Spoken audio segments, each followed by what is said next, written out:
Hello, and welcome to the final chapter of Tangerine this week. It's Friday, September the 8th, but it's later. It's on page 65, so continuation of the previous chapter. The obituary in the Tangerine Times said that Mike Costello would have a public viewing tonight and a private burial ceremony tomorrow. I was actually looking forward to going. For one thing, I'd never been to what Mum was calling a Catholic wake. But also, I was feeling very, very low about myself and the soccer team. And I realised that Joey was the only person I knew who was feeling worse. He was someone who even I could feel sorry for. I squeezed into my blue suit, and Mum and Dad and I drove in the Volvo to O'Sullivan's funeral home on Route 89. As we drove, I pointed out the steady series of ospreys' nests, each at least 10 feet in diameter, built along the tops of the high tension wires. Dad said, "You ought to get rid of those things." "Why, Dad?" "Why, they could short out the power for the whole town. That's a crazy place to build a nest." I thought to myself, maybe so, but at least the ospreys don't have to smell the muck fires and their streets don't get flooded every time it rains. I wondered if their nests ever got hit by lightning. We pulled into the parking lot of the funeral home. There was a lot of 4x4s and sports cars. All of the football players and a lot of the seniors who knew Mike Costello had come. Eric was in the parking lot too, with a big group of kids around him that included Paige, Arthur, and Tina. As we walked inside, I began to get a scared feeling in the pit of my stomach. I'd never seen a dead body. I'd never been to a funeral home. There was a powerful scent of flowers, too powerful, as we paused in the lobby. Two separate viewings were happening. The viewing for Michael J. Costello was taking place in the room to the right. As soon as the wooden doors opened, I could see him, Mike Costello. He was laid out in a casket. He had bright lights over him. His right side was facing the public. The casket was steel grey with a white satin interior. I was really amazed. Here I was looking at an actual dead person, a person who I'd seen alive just days before. Mike Costello looked terrific. He looked like he was lit from within, like a wax statue in a football hall of fame. I didn't really know how to behave. I'd never been through anything like this before, so I copied Mum and Dad. They walked up to the casket and knelt on the padded kneelers. They said a short prayer and got up. I waited for them to finish, then I knelt down at the casket. Closer up, Mike Costello didn't look so terrific. There was no hair on the left side of his head. There was no hair on his left hand either. I got back up and looked for Mum and Dad. They were waiting behind another couple for a chance to speak to Mr. and Mrs. Costello. I walked up and stood with them. I was surprised to hear how light the conversation was.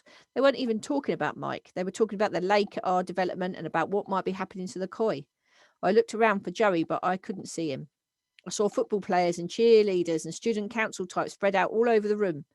Mr. Bridges was there. So was Coach Warner and the other football coaches. When it was our turn to talk to the Costellos, Mum expressed how sorry we all were about the terrible accident.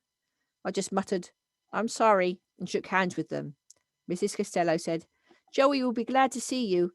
I know he wants to talk to you. He wants to ask you something." The room was just about filled, mostly with high schoolers and adults. But then I did see a group of middle school kids coming in, and Joey was with them.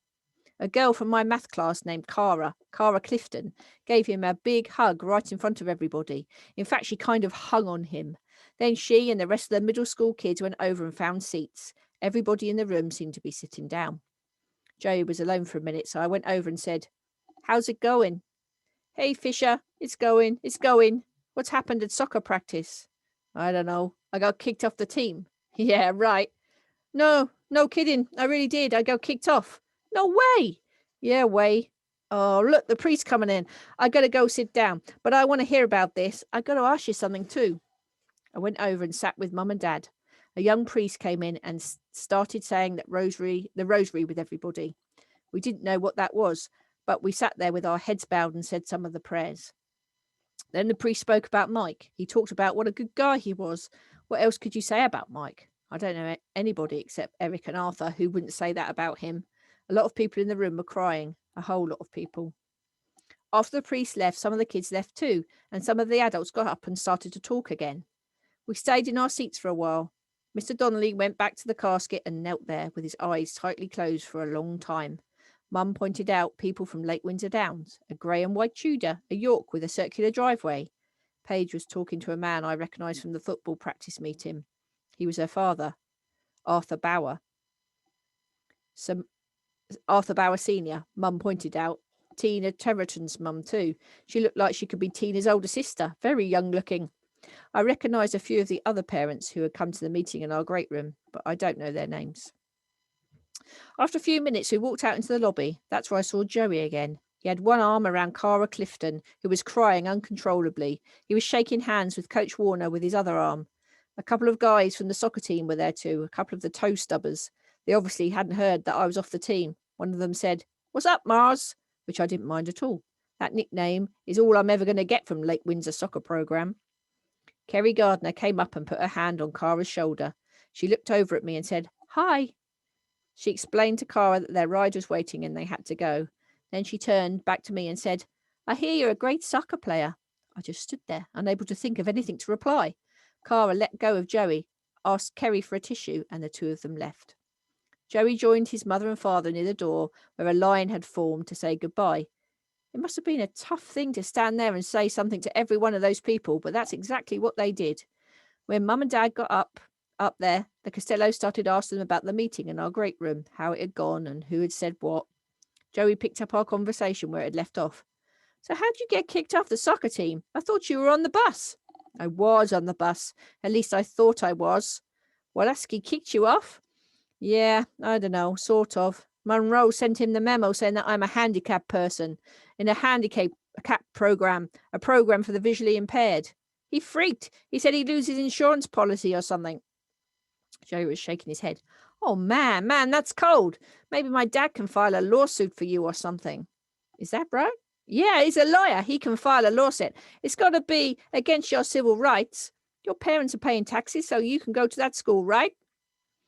Why shouldn't you be allowed to play on the soccer team?" "You're right. It's not your fault if you're a geek." Thanks a lot." "Hey, you know what I'm saying." Yeah. "Look, do you want to go to the carnival with us tomorrow?" I was shocked to hear Joey say that, and I answered, "Isn't tomorrow the funeral?" "Well, the funeral is first thing tomorrow morning. My mum thinks it's a good idea that I go out and do something with my friends tomorrow afternoon. Life goes on," she says. "We've been doing nothing but all the funeral stuff, since it happened. So she says, I need to go out and get something to take my mind off it." He looked over towards his parents. "They're more worried about me now than they are about Mike. You know what I'm saying?" I looked at Joey's parents, then at mine. He asked me again, "So, are you up for it, for the carnival?" "Yeah, I guess. I don't know anything about it. I heard the announcements about it at school." "It's pretty cool for Tangerine. It's low rent, but it's cool in a low rent kind of way. I'll call you tomorrow afternoon." "Yeah, all right." Mum and Dad and the Costellos finished their conversation. I wish I knew what they were talking about. It must have been serious because Mum and Dad didn't exchange another word all the way home. That was all right with me. I needed time to think. I looked out at the window at the starry night, at the tension wires and the osprey nests, and I thought over and over again about what I could have said back to Kerry Gardner. Okay. So let's do some questions on this one. Let's share the screen.